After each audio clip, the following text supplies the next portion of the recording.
Oh, 4 seconds ago, it turned 6:30. We need, you tell me, Jackie, when to start, okay?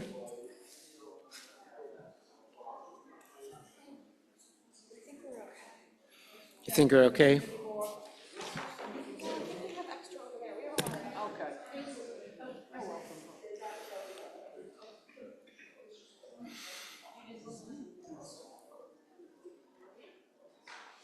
Okay, I think we can start. Good evening, welcome. This is our last class that covers interesting stories. That was a good timing before we started. Actually, when I think about it today, I did the first funeral probably in a decade without a cell phone going off. It helped, it was a tiny funeral and it was outside, but okay.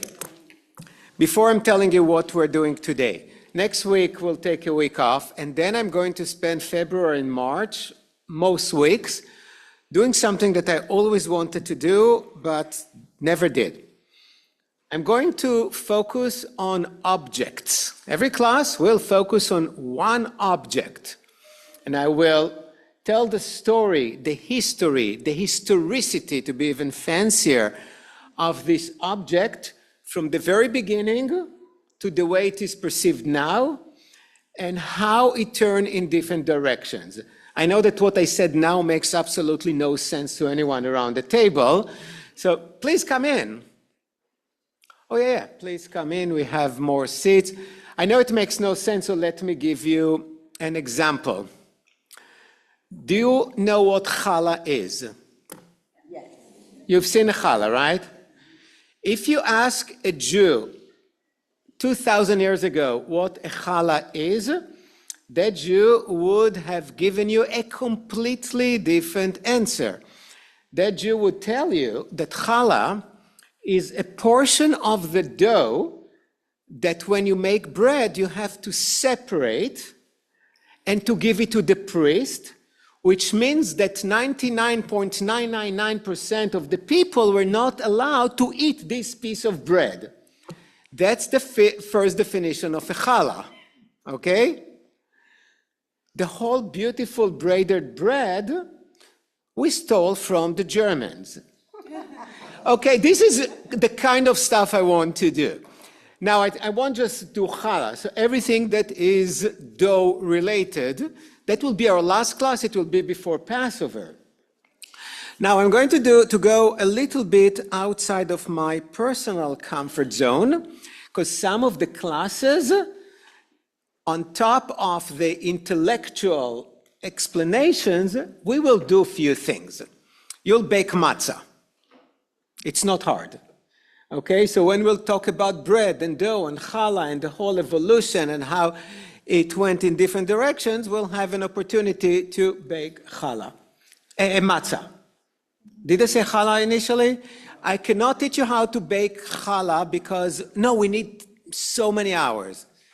Just think, you make it and then you wait an hour and a half for the dough to rise, and you don't want to spend so much time with me, it's too boring. But matzah is 18 minutes. So I can tell you about the matzah, we can put it in the oven, we all have timers in our watches or whatever. Come back and you'll have your own homemade matzah. Same we'll do with candles.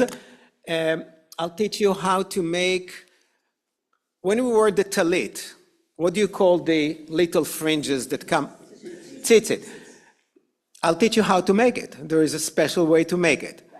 Okay, if you're interested. So I'll teach you the evolution of garments in Jewish tradition, because even garments, when you learn, there are garments that are not kosher. You cannot wear something that is a mixture of wool and linen, for example. So there are many fascinating facts so that we will explore, see how things evolved, and we'll have a little bit of hands-on too, for those of us who want to use our hands and not only our brains. Okay, so that will start early, whenever we start. You'll get very soon all the information about it. But today I want to finish the interesting history of Israel in which I skip some of the obvious things and focus on what I find to be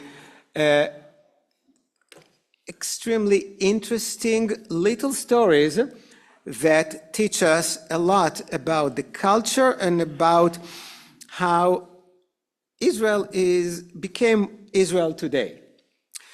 Do you all have that? Let's talk about TVs. When did American started to use televisions? Actually in the 1930s, and they became more and more popular because initially they were expensive.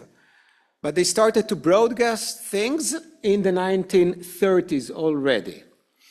Israel was founded in 1948, and Ben-Gurion, the first prime minister, I said great things about him. I still believe that is one of the reasons we have a country, hated the idea of television. I wrote the quote, so I won't make a mistake. Said, we Jews are people of the book and not people of the screen. Said, if people will have screen, they will become lazy, they will read less book. That's an awful invention that we will keep outside of our country. Okay, that's what he said in 1948. The first broadcast of the Israeli Broadcasting Association, or whatever they call themselves, the IBA, was 2 years before I was born, 1968. Okay? They were able to keep TV outside for all these years. Now, did some people have TVs? Absolutely. If you have money, if you travel, you see what's happening around the world, you want it too. So it was against the ethos of Israel, of the austerity of Israel, of the socialist mindset, that unless everyone has an access to something, no one should have it. How come in 1968, finally, the government changed its mind and allowed people to have televisions? No, it's much more simple. There were always wars. You know what? Every question I ask you about Israel, you can say the war, and I said, yes, you're right. And they kept them expensive. But Israel added taxes to keep them expensive. It's not that if they caught you with a TV at the house, they would come and shoot you, but they add taxes, made them almost unaffordable, and there were nothing on TV to watch until Israel's enemies. So whoever said the war was not completely incorrect. It started with Syria, Egypt, Lebanon, later on Jordan started to broadcast. Israelis, because of the geography, you know how tiny Israel is, right? They started to have access to television of the enemies of Israel. Many Israelis at the time spoke Arabic. Why? Because they came from Arabic countries. Many of them came from Iraq and from Egypt, and even if they lived in Morocco and other places. So they spoke Arabic. So for them, what they did was to buy TV sets for cafes. They would all gather together, mainly what we call the Mizrahi Jews, the Jews who came from Arabic countries, and watch the propaganda of the Arab nations. Israel didn't like it. You don't want your enemies to tell your residents, your citizens, what's happening in the world and what's happening in the area. Okay, so Israel was forced to have its own broadcasting authority in order to compete with the Arabs, because they controlled the narrative. And I'm not talking about 150 years ago, I'm still talking about the late 60s, early 70s.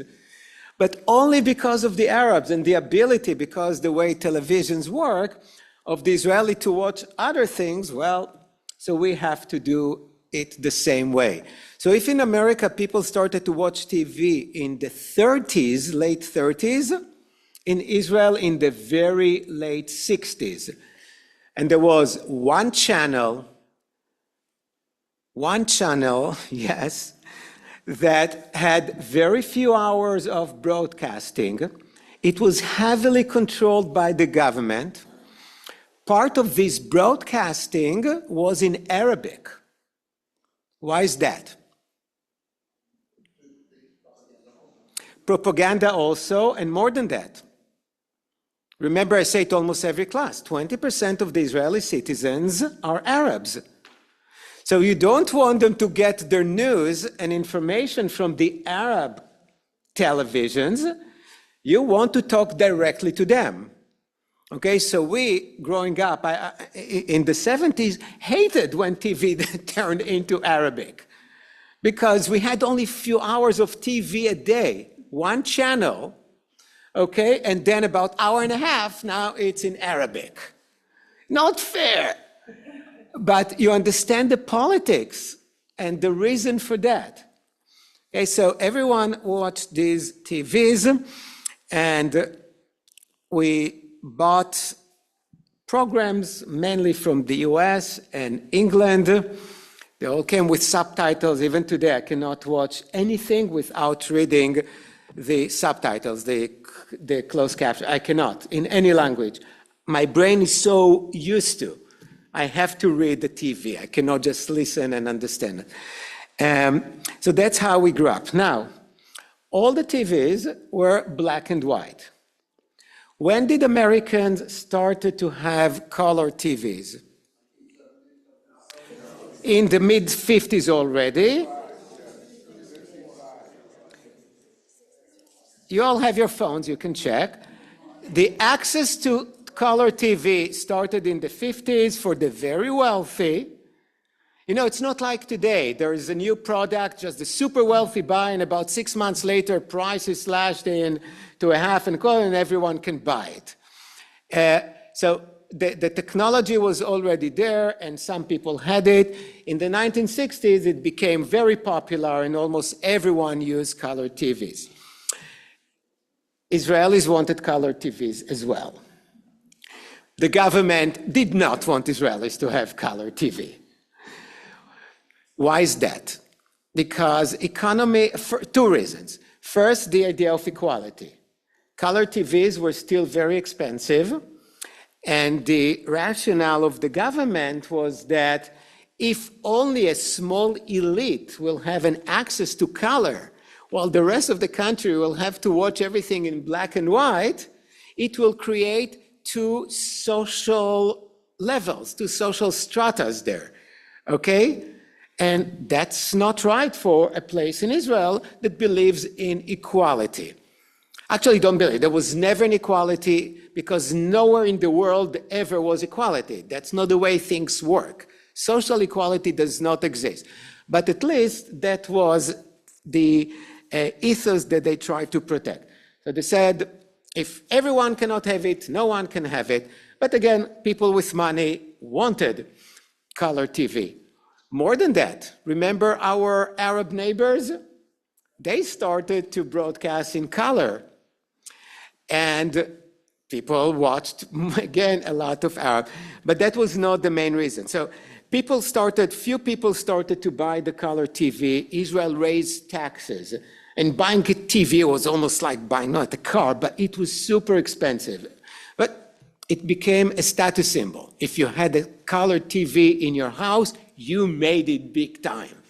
Okay, even if you lived in a half bedroom, 6-story up, no elevator, but color TV, wow, you are it. You really made it. You're Rothschild's grandson. So Israel didn't want it. And this is one of the greatest stories in the history of my beloved country. When too many people bought the TV and watched the colored stuff from Egypt and other countries, especially Jordan. Oh, by the way, Jordanians were super smart. They started to broadcast in Hebrew. Why not? It was funny Hebrew, but definitely understandable to everyone.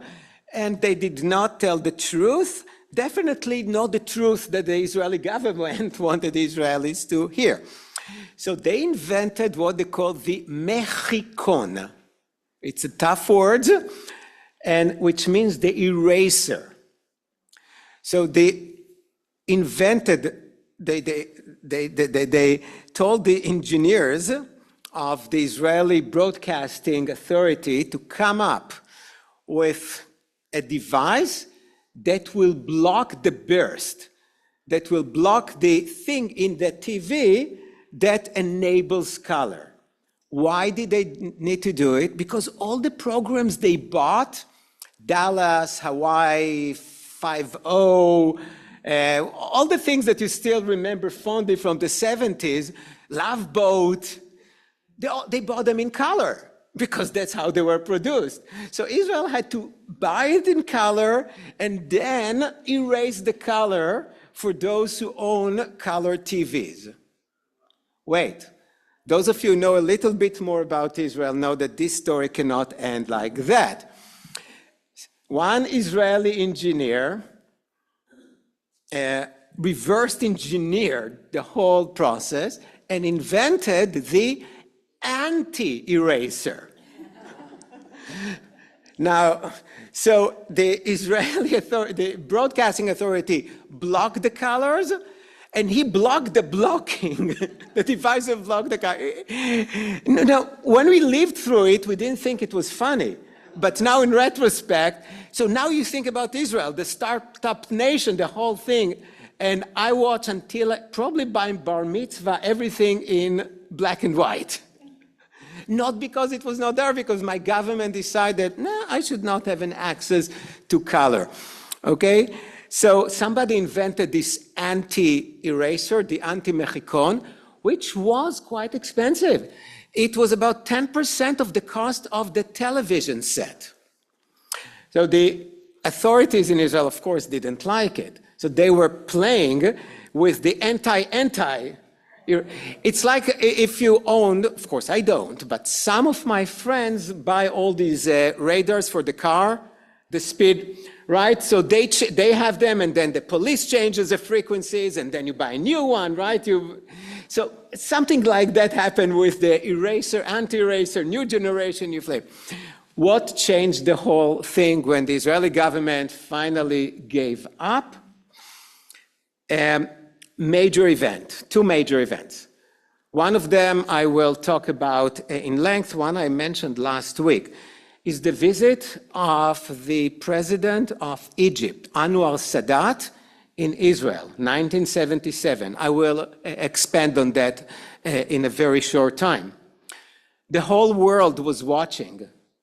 How can Israel can broadcast something to the entire world that forgot about the existence of black and white TVs? We don't look good. And very short time later, the Eurovision. So last week, those of you who came, I talked about the first time Israel won the Eurovision, and the country that wins the Eurovision hosts the next one. So in 1979, Israel hosted the Eurovision.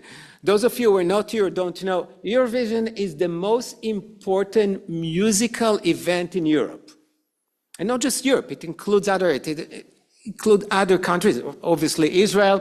It's huge, okay? People don't miss it. Even today, they write about the Eurovision in Israeli papers months before. It's huge. Think about the most important sports event, but it's for the entire continent of Europe, plus some other countries that are like Europe.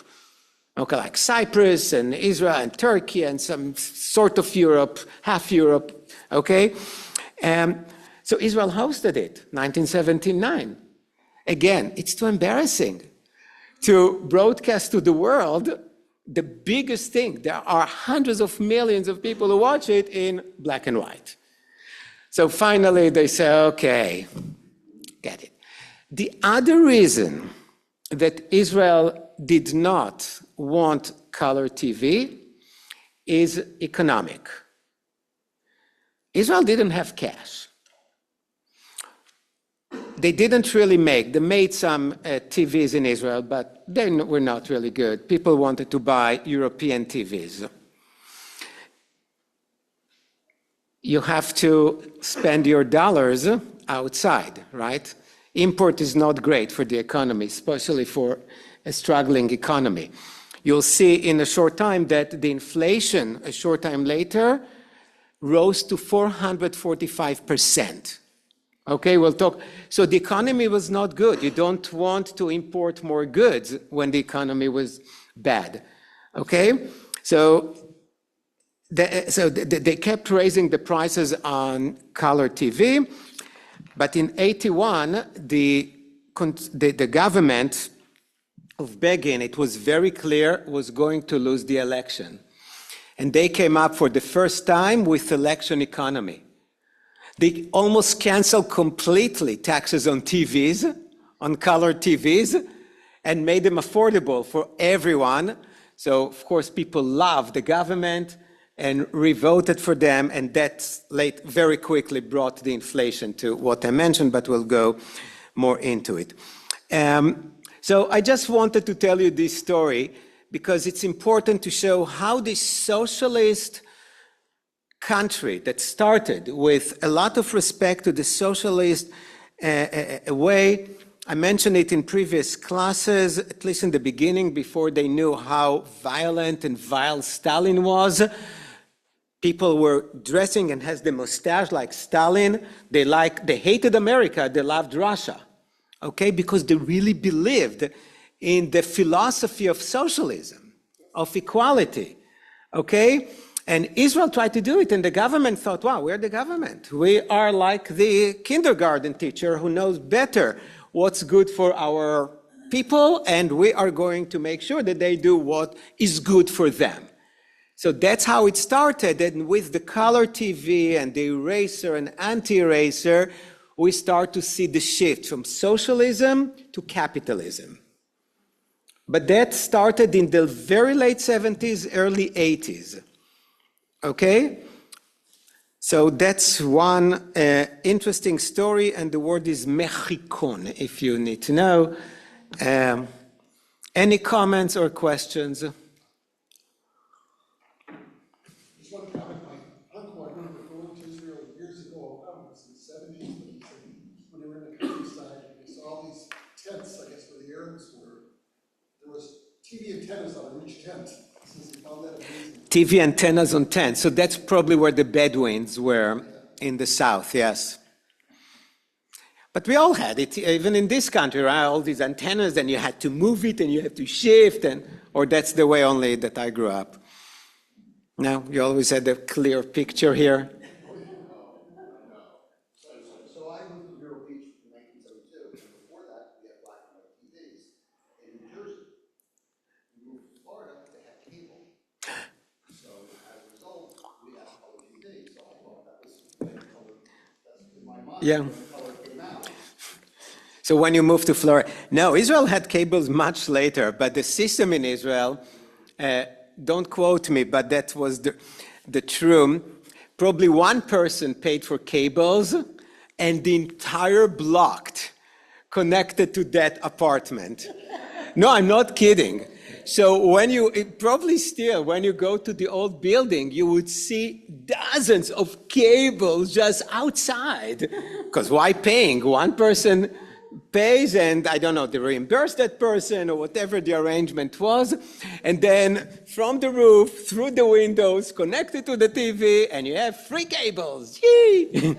It's called piggybacking. 68, 69, we would stand outside people's homes or like first floor residences, and there'd be 20, 30 people watching the TV through the windows. So you said 68, I'm just repeating what you're telling us. 68, 69 in Israel, yeah, people were watching through other people's windows or some coffee shops, or because, yeah, it was. We were on walls of the old city, and there were antennas, like we're talking about, everywhere. 5 years later, maybe 10 years later, there were no antennas anymore because they got cable. Yeah, antennas were everywhere, and you couldn't even sneeze because you would interrupt the signal, and you don't know how the Love Boat ended. And of course, it was a tragedy. Actually, for me personally, Love Boat was the worst thing. Because, no, I'll tell you why. They broadcasted it on Friday afternoon. And again, one TV channel, so it's not that you had any choice. Before we had VHS, so you couldn't record you, and we were Shabbat observant. In the summer, there was no problem. We started and we ended it and went to the synagogue. In the winter, Shabbat had started.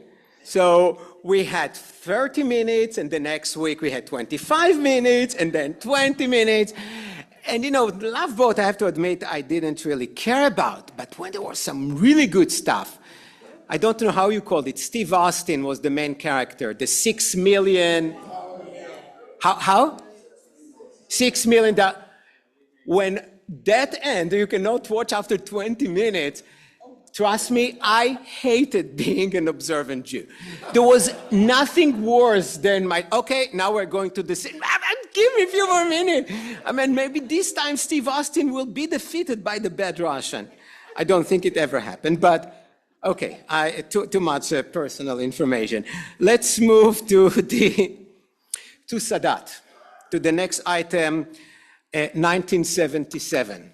So the person we hated the most as kids in the 70s was Anwar Sadat. And why is that? Because Egypt was the biggest enemy of Israel.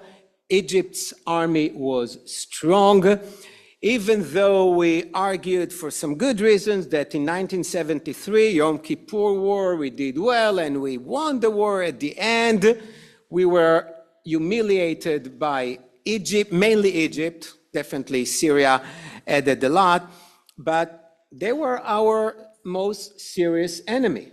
That was 1973, only 6 years after our biggest victory ever, 1967, the Six-Day War.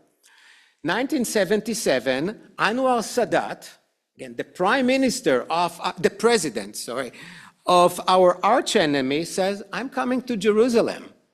I want to make peace with Israel. Nobody believed it was true. People just didn't believe. Even the head of the army at the time, Mota Gur, said, it's a Trojan horse. Don't let his plane land in Lod. It cannot be real. It was very real.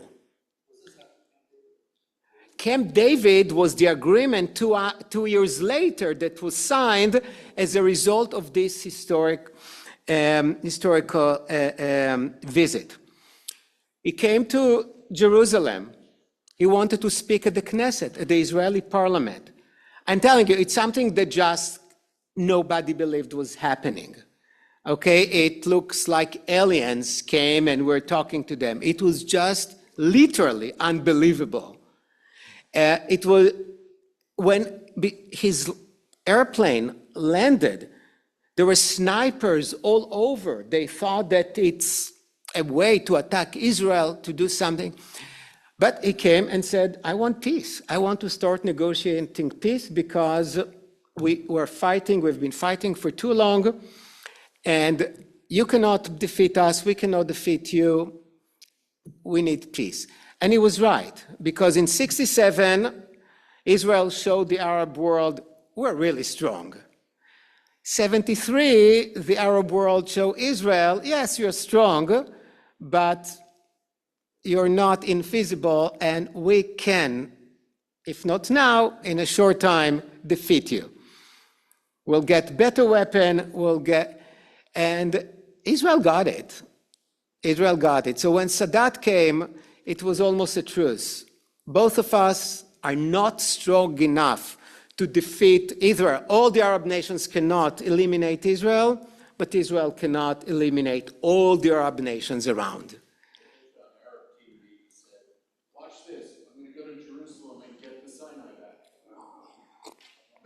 I'm sure he said it, and he did, and I will talk about it. So he came, and then Jimmy Carter, President Carter, was the right person. And not only that, the Israeli prime minister back then was Menachem Begin. Back then, he was considered right-wing. He was a serious hawk. I believe, and many scholars believe, that if there was left-of-center government, it wouldn't have happened, because the right would have sabotaged it. But when you have the most hawkish prime minister at that time in the history of Israel, who always talked about war, always talked about attacking, say it's time for peace, you already have the entire left on his side. All he had to do is to convince few people who were right of center and got the support of the people. Okay? If it were somebody like Rabin, let's say, who was in the labor parties, he would have had only part of the left and nobody who was right of center. Okay? But Begin was there. So Begin was not a man of peace. If you remember when we talked about the paramilitary organizations before the establishment of the State of Israel, the main one was the Haganah, and then we have the Etzel, okay, the Irgun, that was really militant. That was the one that bombarded the King David Hotel and killed dozens of British civilians. That was Begin. Begin was hardcore hawk, but he agreed to the peace because I think we all, without articulating it explicitly, realized we cannot continue to fight because we'll just lose, and that's the best scenario. So Jeff is right completely, because Sadat not only said to his people in Egypt, I'm going to bring Sinai back, he said it also in the Knesset and to everyone. He said, you Israelis in 1967 occupied part of our land, the Sinai Peninsula. I will have peace with you when you return the last grain of sand. Not even 1 millimeter I'm willing to compromise. If you return to me what had belonged to me historically, I will sign peace. I'll go back to it in a second. So I said that Jimmy Carter also was the right man, because Carter understands something else. He realized these two guys, Sadat and Begin, cannot really sign a peace agreement that will last. The only way to do it is to have a peace agreement between 3 countries. And pay attention, it's a super important nuance that people miss. The peace agreement in Camp David that Bruce mentioned was between Israel, Egypt, and the United States of America. So the United States was not just a country from the outside that helped to facilitate the agreement. It was part of, and is still part of, the agreement. Okay? And that was an ingenious thing, because if Israel violates, or if Egypt violates the agreement, they don't only attack Israel, they attack the US. They violate the agreement with US. And of course, US had to open the wallet, because US promised financial support for both countries. And people ask me, why does the US still give billions of dollars to Israel? This is still part of that agreement. But Jimmy Carter got something else. Israel was always an ally of the US. Egypt was in the camp of the USSR, 1977 talking about, right? Once they signed the agreement, Egypt switched camps. And Egypt is a big, important country. Maybe a little bit less today because everyone likes the Saudis and Qataris and the whole thing because they have more money. But until recently, they were the indisputed leader of the Arab world. So Sadat was the leader, de facto leader of the Arab world. So bringing him to the camp of America for a few $1 billion a year was not a bad deal when you think and look at the big picture. And this peace agreement, despite all the challenges since 1979, still holding beautifully. Even in the last war in Gaza, Israel collaborated with Egypt. There is no lost love between Israelis and Egyptians. The second after the agreement was signed, almost everyone in Israel took a plane to Egypt.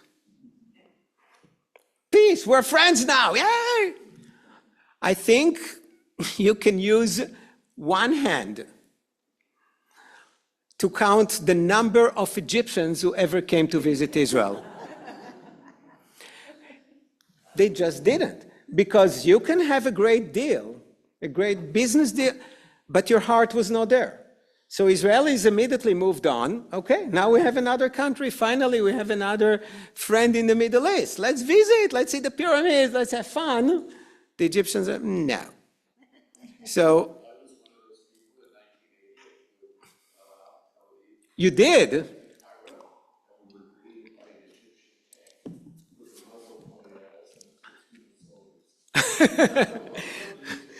So Jeff just said for the people that he did this trip in 1980, flew from Tel Aviv to Egypt only to face some Egyptian tanks. Yeah, I never did it. Not fun. It was all good, but despite losing the Israeli tourists, the Israelis are not very welcome there. I had a similar experience when I was living in Israel from 1972 to 1991. And my husband at that time and I went to Cairo, we went to visit Egypt.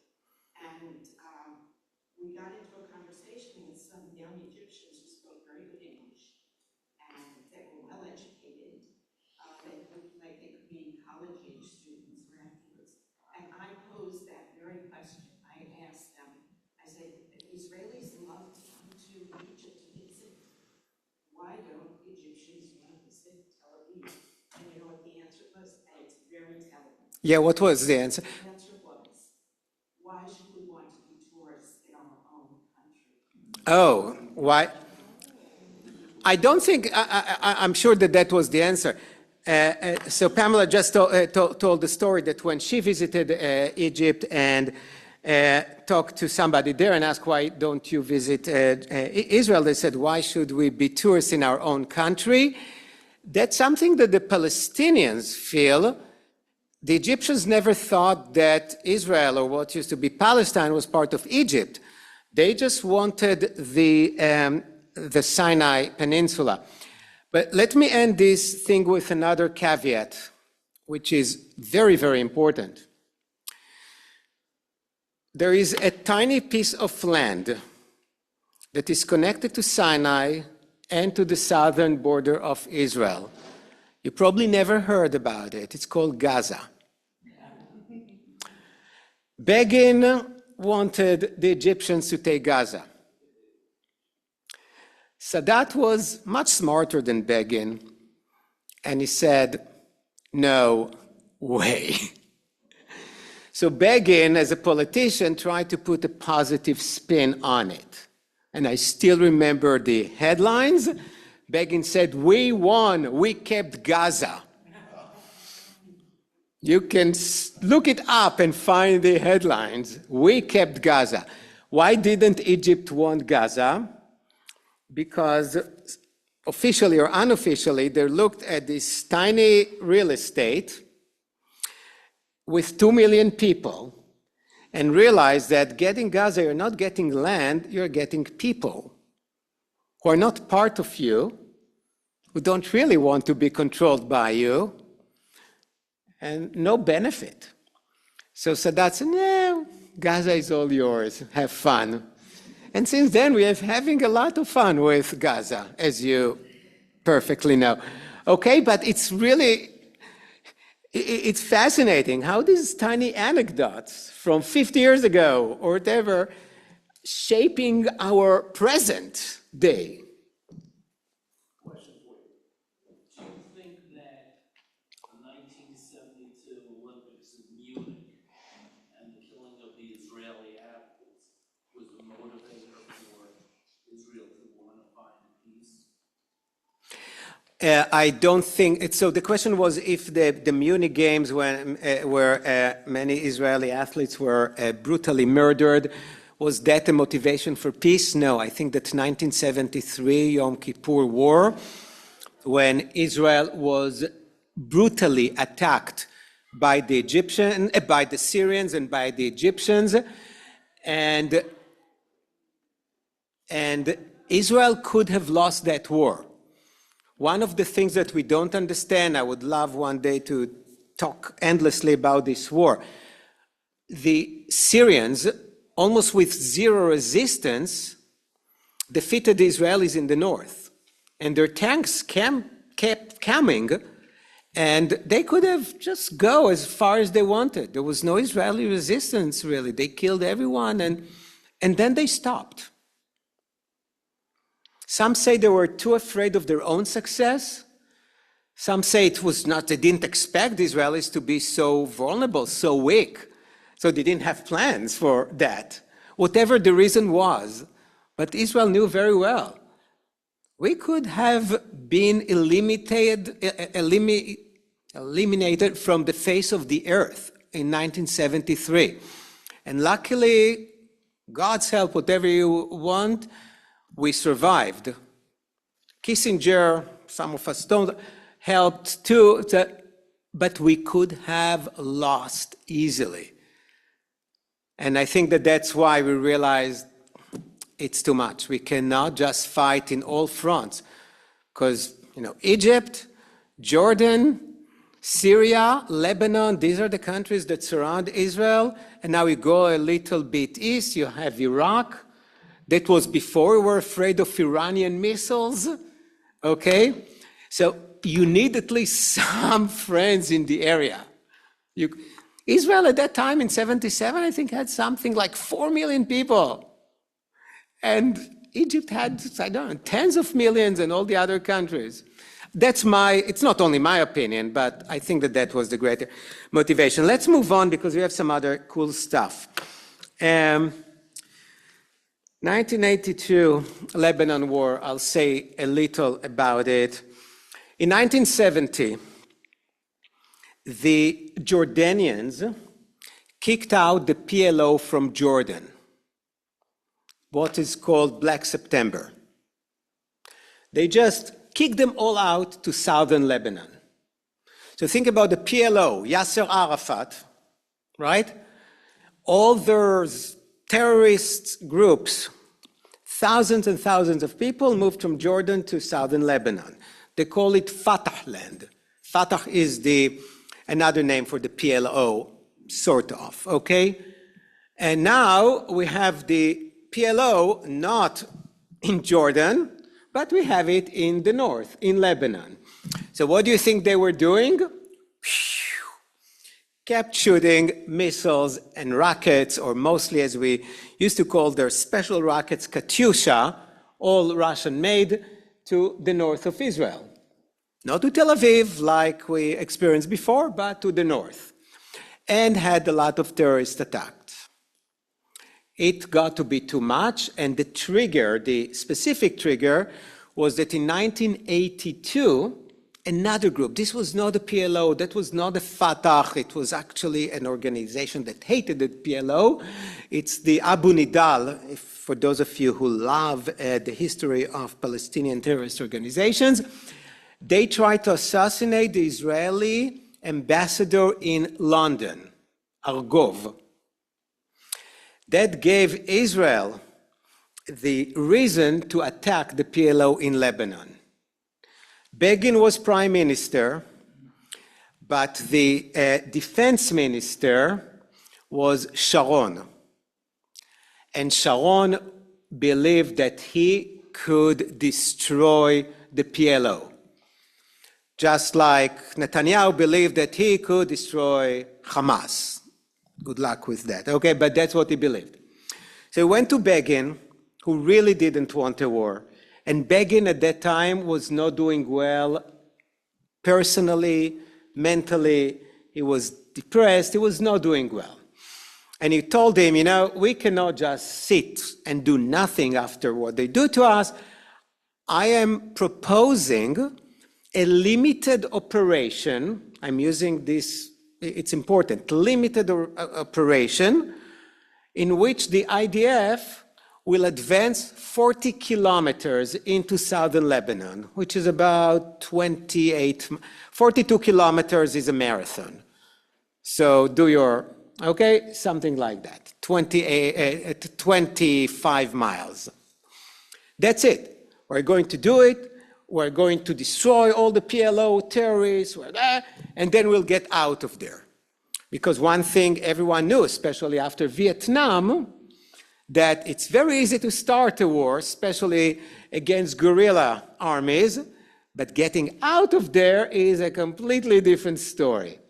So Sharon promised Begin, I know exactly what I'm doing, and Sharon was one of the most decorated generals and had a lot of experience. He was the one who saved Israel during the Yom Kippur War. He was really good as a tactician. I'm not sure that strategically it was good. And Begin said, sure, because Begin knew close to nothing about wars. But Sharon said so. Modern scholars figured out that when Begin approved the 40 kilometers, the IDF was way, way beyond these 40 kilometers, because what Sharon really wanted was to conquer Beirut. That was his plan, okay? But you don't have to tell your prime minister everything, especially when you know that the answer would be no. Okay, just do it and ask for forgiveness later. Well, Israel was able to get rid of the PLO, to kick out the PLO from southern Lebanon to Tunisia. Good news? Maybe for 5 minutes. Because instead of the PLO, what did we get? Hezbollah, which was million times more vicious, better equipped, better trained, especially by the Iranians. Okay, so the short-term, maybe sort of success, got rid of Arafat and his people, and helped to create a much more extremist organization that's still there. They got a major hit during the Gaza war, but they're still around, and I don't know what's going to happen with them. But they were a much more formidable, much stronger enemy than the PLO. Israel got stuck in southern Lebanon, not few weeks, but 18 years. A lot of dead Israeli soldiers. It was almost a daily occurrence.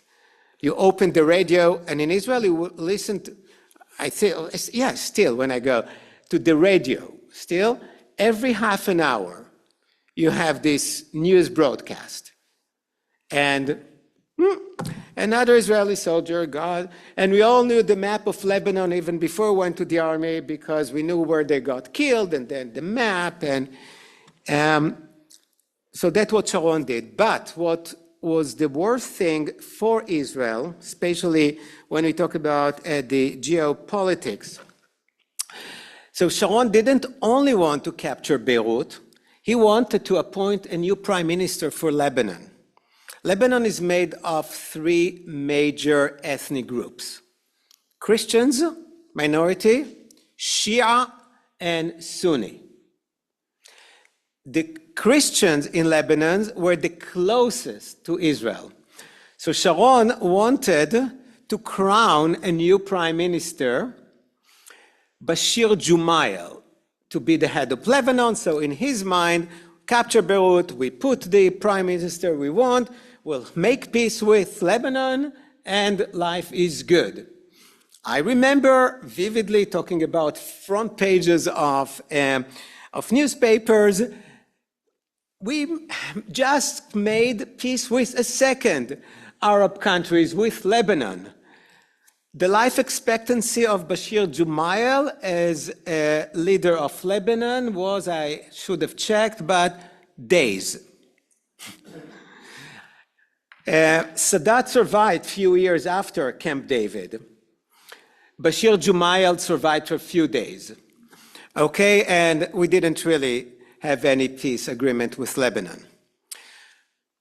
After the murder, the assassination of Bashir Jumayel, the head of the Christian sect in Lebanon, the Christians went to some refugee camps that their names are known for every Israeli child, Sabra and Shatila. These refugee camps were controlled by Israeli forces, and the Christians massacred them. There was a major massacre for the world to see. Now, there was never an accusation that the Israeli army killed them, okay? So I don't want anyone to leave this room saying Israelis killed them. They didn't. But Israel controlled the area. Israel knew what was happening, according to Israel, not according to those who hate Israel, right? There was an investigation, the Khan investigation, and they found Sharon, the defense minister, responsible for that massacre. But now think about the public opinion in the world. How Israel, who occupied southern Lebanon, allowed massacre of civilians. And these were civilians. That was not just two armies fight with each other. Okay, so the Sabra and Shatila was awful. Okay? We lost a lot of support in the world, a lot of support here in the United States. Because all you saw was dead children under the control of Israel. And that led, and where we now, to the biggest demonstration ever in Israel. 400,000 people went to the streets. May not sound so many people, but at that time it was about 10% of all Israeli Jews. Can you imagine 10% of all Americans march? It's something like what, 38 million people march in Washington? 400,000. And why did they march? Because they said that's not who we are. This is not our values. This is the first time that Israelis lost confidence in their own army because they still believed in values. And allowing that to happen under their noses, no, actually that's a bad expression, knowingly allowing the Christians to massacre the others. Now, that's when the Israeli left started. So if you heard about organizations like Peace Now, this is when it started. So we cannot do it. Or Yesh Gvul, meaning, Gvul is an interesting word in Hebrew. It means a border, but also it means a limit to what you can do. Okay, so it's a very smart name for an organization. Yesh Gvul, there is a border, but there is a limit. And we guys, Israelis, just crossed the line in 1982. Begin said his famous words, "I cannot do it any longer," and resigned. There were demonstrations under his house every day showing dead soldiers, showing that it was really brutal that time. So that's a Lebanon war, first Lebanon, we had another one later, lasted for 18 years because Sharon knew how to get in, had no clue how to get out of there. Okay? Any comments? I knew not everything would have been.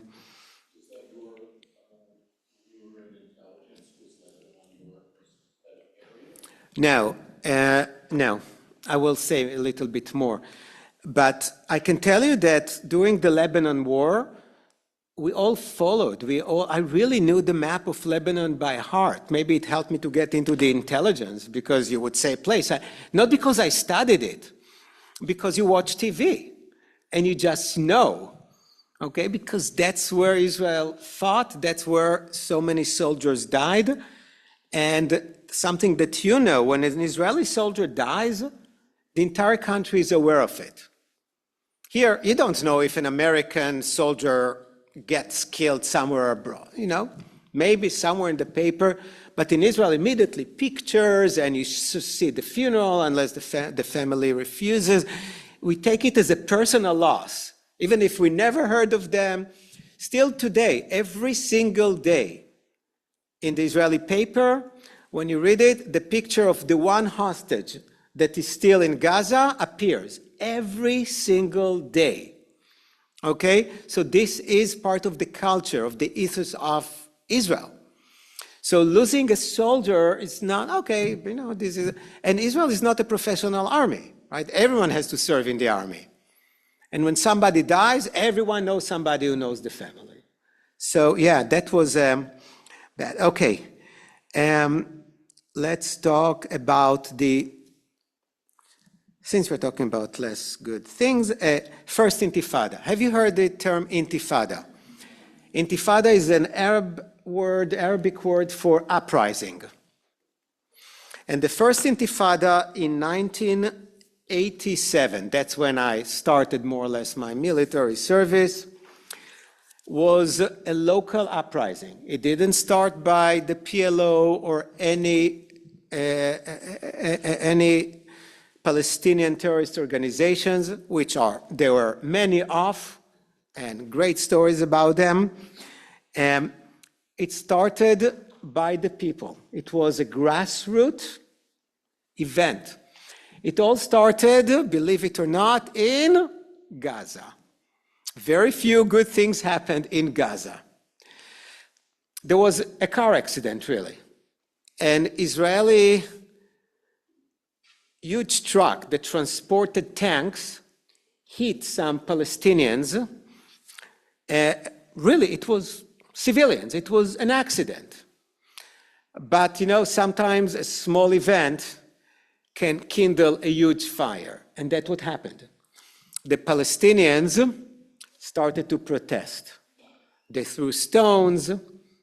They threw some homemade Molotov bottles, strikes. They boycotted Israeli products. What they didn't do, and they were smart doing it, and it's only a few days after Martin Luther King Day, they didn't use guns, for the most part. Of course, there were some, the Palestinians never had full control over their people, but that was more or less, very limited violence. What started in 1980, it's a tricky question because many things started. CNN, 24-hour news.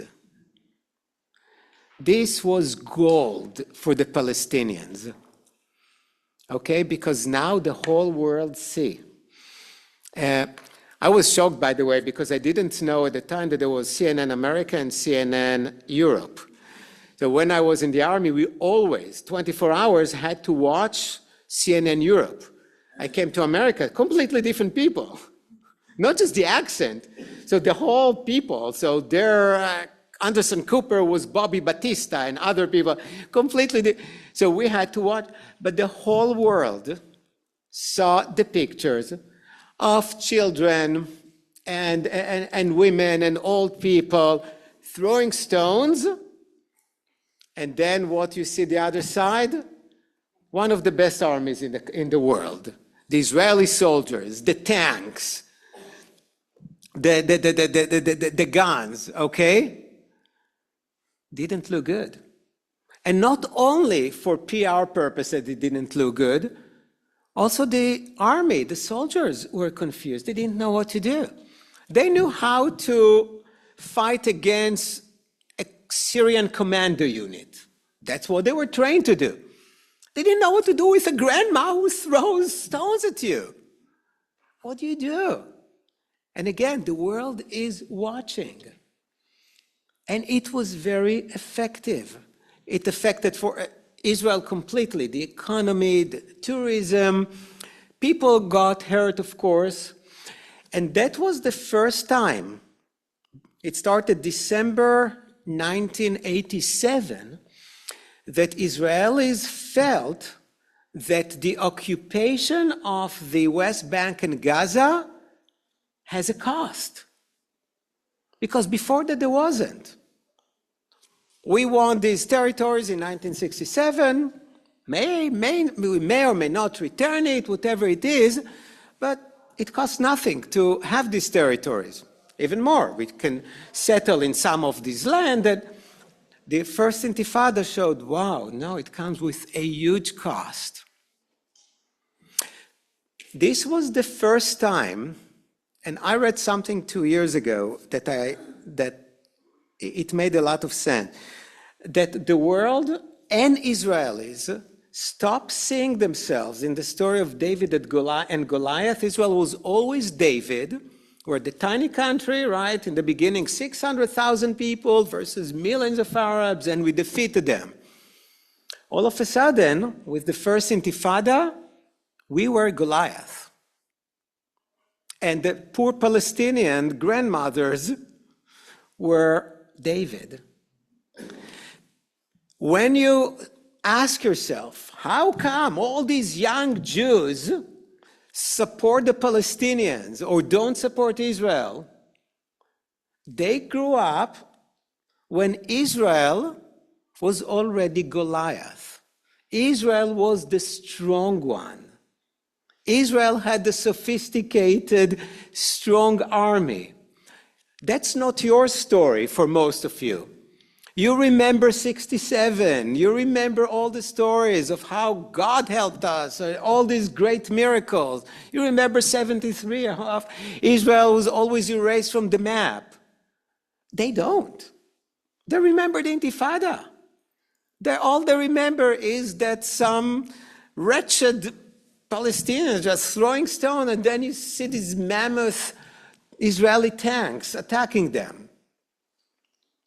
So before you complain and say, oh, I cannot believe these young Jews, it's not just what they teach them at Columbia and other elite universities. It's what CNN started in 1980 to show the pictures that people have been watching. And these pictures made a huge difference. Okay, so I'm not justifying, I just want you to understand how things happened. And why not 87, even though the Palestinians did not cause a major damage, they did over the years, a tremendous damage. And because of that, Israel realized we have to do something, and we ended up with the Oslo Accord, sort of beginning of peace with the Palestinians. At least we have the Palestinian Authority, but something that was really not going well and is still not going well. Or am I going to end here? I have to choose only one. I was in the army there too. That was not a great moment. So do you remember the Gulf War, the first one? Bless you, Kenny. So it was Iraq invaded Kuwait, and the US decided to defeat the Iraqis because Kuwait was important. Why? Of course, oil. But Iraq couldn't really attack the US. They didn't have any missiles. Their Scud missiles couldn't reach the US. But what could they reach? Israel. And not just the north, because Israelis are used to, and those of you who live there, you know, you get missiles in the north, you get missiles in the south, and it's sort of, that's life. When Tel Aviv is hit, whoa, that's the real story. But back then, so Saddam Hussein, the leader of Iraq, was sending missiles to Tel Aviv. Now, you know by now enough of Israeli history up to 1991. What does Israel do when being attacked? Attacked back, 100 times more, right? That's what we do. You attack us, we attack you with much more force that you will remember not to do it again. What Israel did in 1991 when Saddam Hussein attacked Israel? Nothing. Nothing. That was my most embarrassing story of living in Israel. Really, there's really no comparison. Because what we did, what the government told us to do, and we did. And even though I was in the army, I still did it because my father would yell at me when I didn't do it. No, seriously, because people still believed in the government. And when the government tells you something, you think that they're telling you the truth. So they told us that when there is a siren, a warning that a Scud missile coming from Iraq, the fear was that it had either biological or chemical warhead, mostly the chemical, like mustard gas or something like that. How do you protect yourself from it? So they told us to put duct tape around the windows. Oh, you had duct tape around the windows, a wet cloth, wet schmatte underneath the door, put on yourself a gas mask. Many people got killed from the gas mask because you can, if you have heart issues or lung issues, you can easily suffocate. You're panicking. No, but you're afraid. Oh my God, a chemical weapon is going, and you forget to take the filter off, the thing that closes the filter. So a lot of accidents, and you sit in what they call the mamad, this safe room. Later on was proven was not safe at all. And drink water. They told us that we have to drink water. So we drank water. We put this duct tape that threw in our houses completely for years. Right? You still go to Israeli apartments and you see this, the residue of the duct tape on the walls, wet cloth, and you are now ready for the chemical weapon coming from Iraq. Why didn't Israel attack? Israel knew how to attack Iraq. The Israeli Air Force is superb. Israeli Air Force already destroyed a nuclear plant in Iraq. Okay, they knew what they were doing. Why couldn't they do it? They knew where the missiles came from. We didn't, you didn't, meaning. I was still, President Bush, the father, said to Israel, don't do anything. Because Bush was able to create an interesting coalition with Arab countries against Iraq.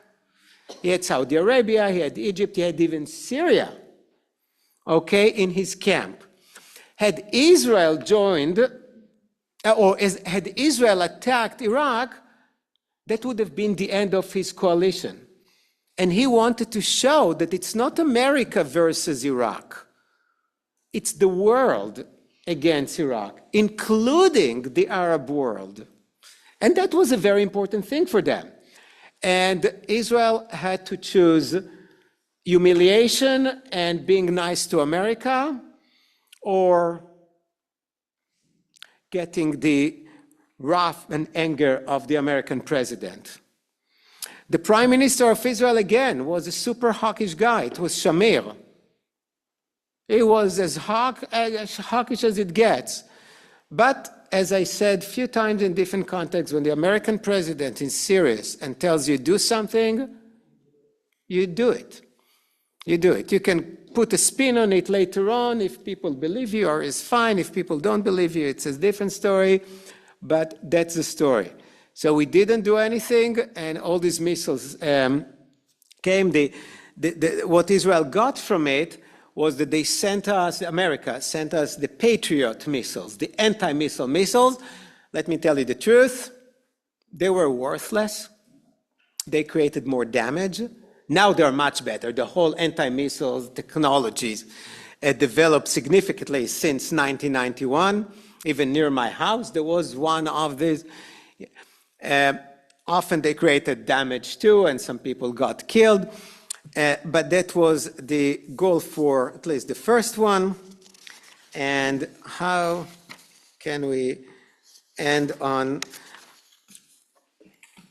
I missed one thing, but I want to end here because I don't want more wars. And we still live the October 7th, so we know. But hopefully we got a little bit of background to see how things happen. So remember the 445% inflation I certainly remember it because you would go to the supermarket early in the morning because in the afternoon they changed the prices.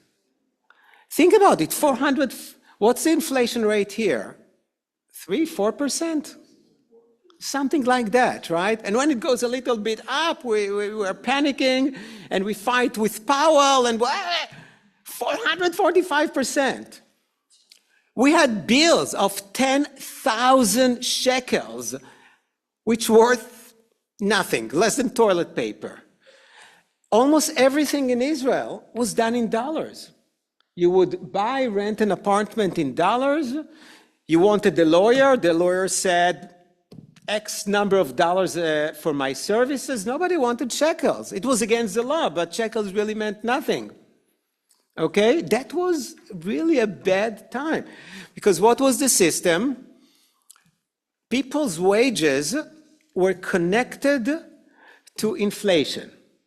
So prices went up, wages went up. Israel printed more money, right? Inflation went up again. Prices went up. So it was a vicious loop. It was impossible to live until two very brave people took the helm and realized we have to do something. Because before that, there were just horrible clowns like Haridor, the one I told you, who wanted to win the election and cancel taxes on TVs, on color TVs. There were two people who hated each other. One of them was Peres, who was prime minister, one of my heroes of all times. Shimon Peres. His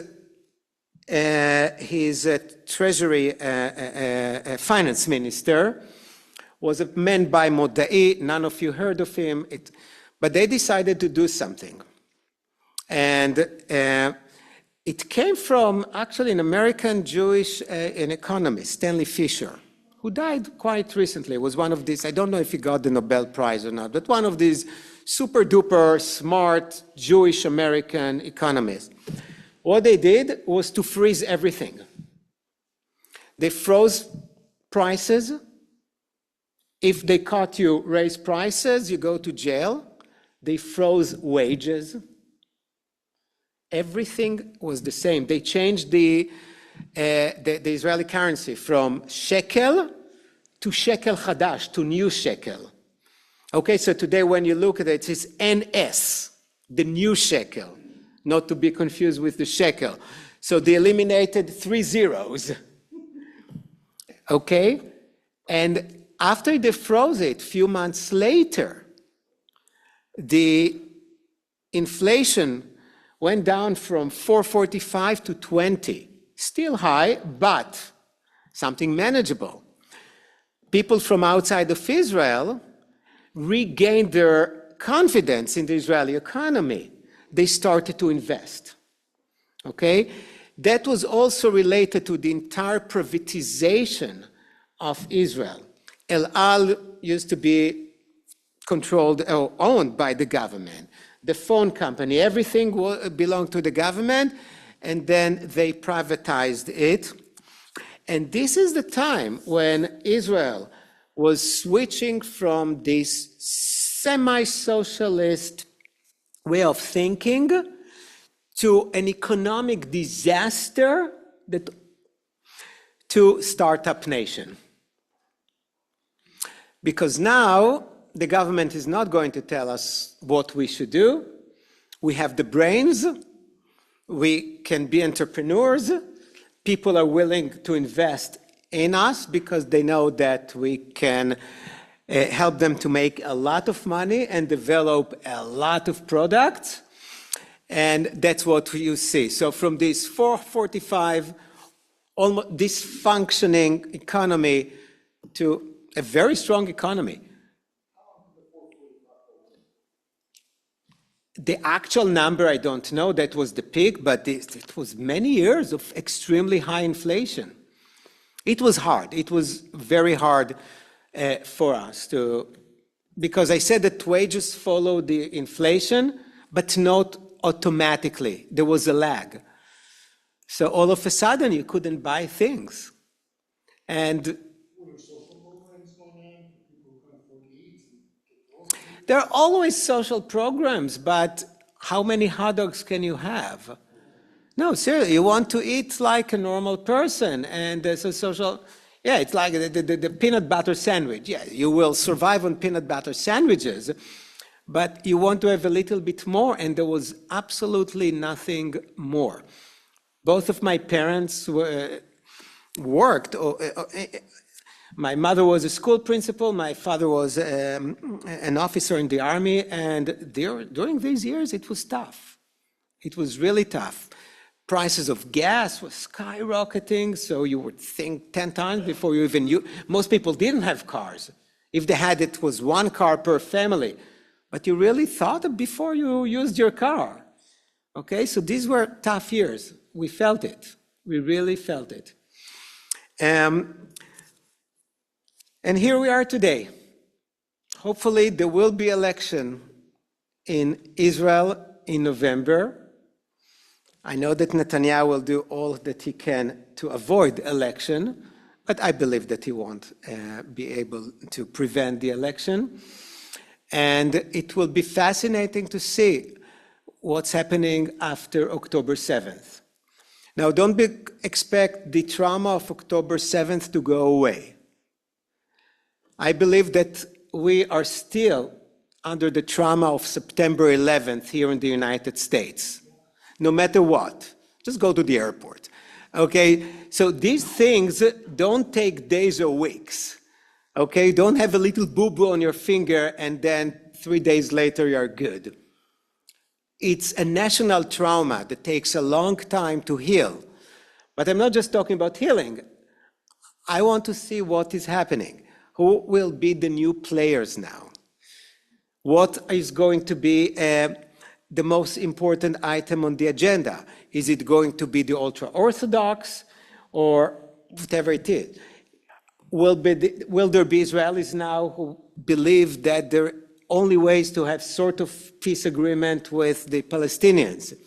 Because we saw again what happened.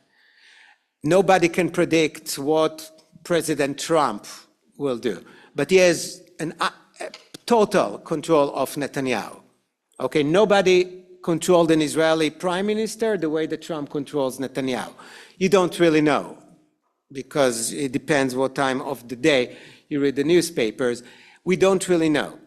But I can tell you that things will be interesting, and I can my personal feeling, maybe it's a wishful thinking, but I think it's more than that, is that the next election will be able to take the first step into turning Israel to even a better place after October 7th.